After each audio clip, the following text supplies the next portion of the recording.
Gamer fans, MK vs. DC Universe on the Xbox 360. Let's give her a go. I'm using a wireless controller that came with my console. Pretty cool, huh? Just about every console, including this one and the PS3 as well as the Wii, come with them.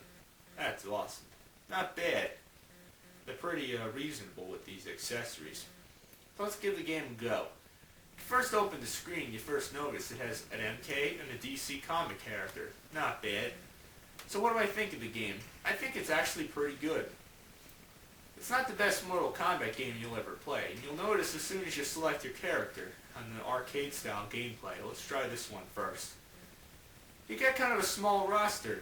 We all know Mortal Kombat has a bigger roster than this, but come on. If you were to compare Mortal Kombat to DC characters, well, you're out of your mind then. Mortal Kombat obviously would outnumber them. But another thing I noticed is there's not as many DC comic characters as you would notice in the real world. Like, where's Scarecrow, Two-Face, even Robin? Batman's sidekick Robin? They don't even include him in the game?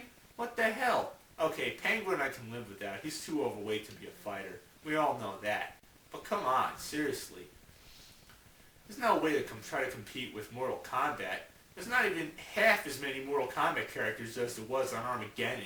Give me a break. But you got the good basic ones in like Scorpion and Sub-Zero, my favorites, and Baraka. Not bad. So you select a character on either the DC or MK side of the game on the arcade. So let's pick my favorite on the MK side, Scorpion. So as soon as you select, you get to pick the side, MK or DC Universe, or you could just go neutral. So let's pick neutral.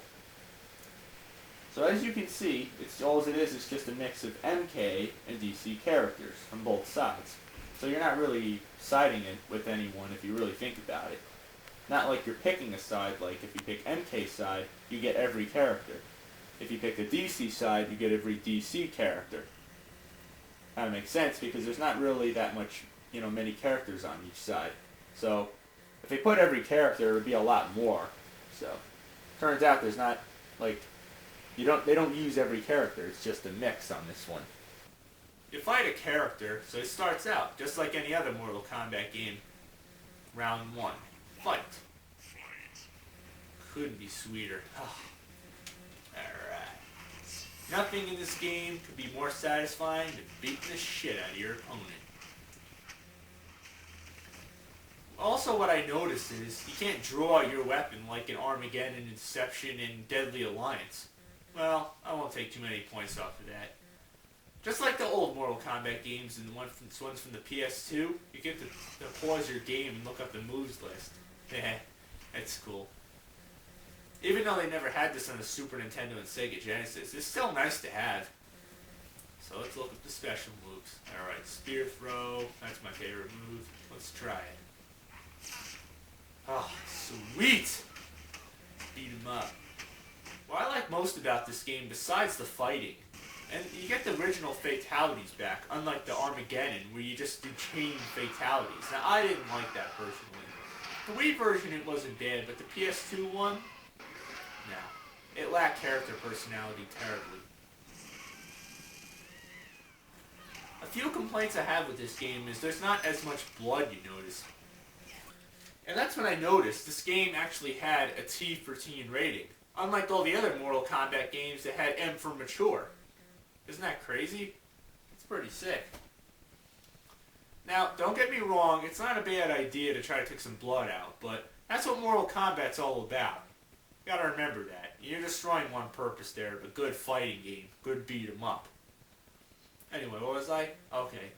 No, not much blood. And I feel the fatalities, yeah, they're a little bit weak. They're not as good as you've seen before in the past Mortal Kombat games.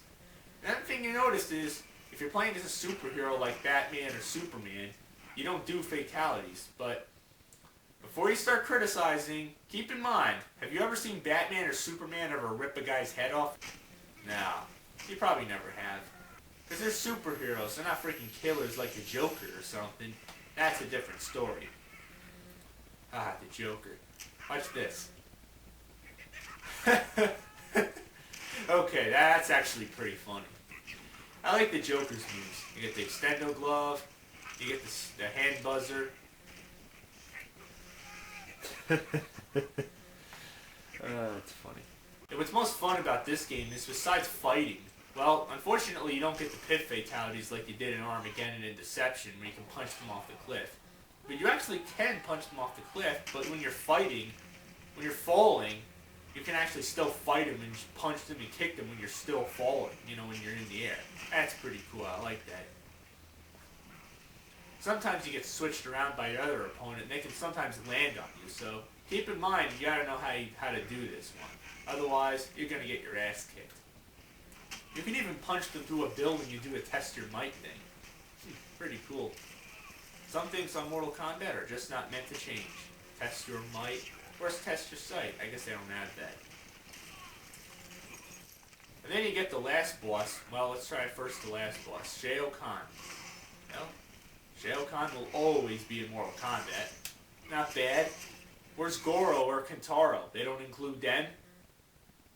What a joke. And then you get the last boss, Dark Khan. I don't even know who the hell Dark Khan is. Well, I'll talk about him in a bit. But he's pretty hard ass, man. He does sometimes his stomp moves, and he kind of reminds me of someone. Yeah, what does he remind me of? Kind of like Onaga in Deception. And kind of like Blaze in Armageddon. Ha, isn't that weird? It's like they use a different character, but they use the same amount of difficulty and the same moves. Kind of weird, huh? And now you got story mode, which apparently is rather weak, too. You get all these cutscenes and everything, depending on which side you pick, whether you're picking DC or MK. The thing is, though, you're not picking a particular character. You just get whatever one pops up in the cutscene. So, what's most annoying about the story mode is you can't cut through the scenes. It's not like you can skip through them.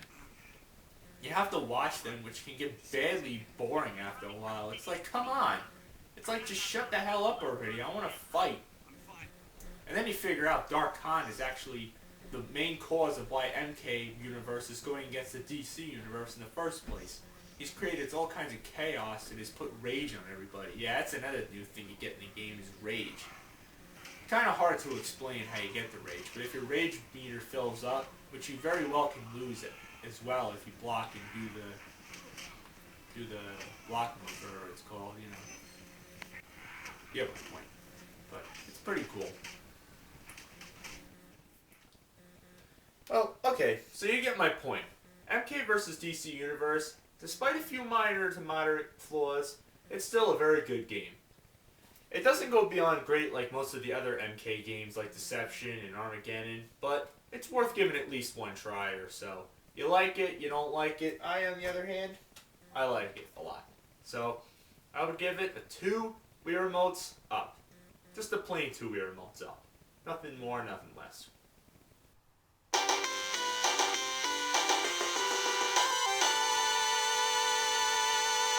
So, till next time, happy gaming. What the hell? You! You weak, pathetic fool. Who you calling a weak, pathetic fool? Too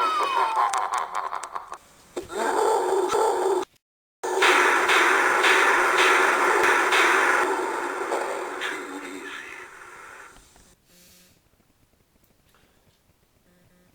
Well, can't say I didn't try.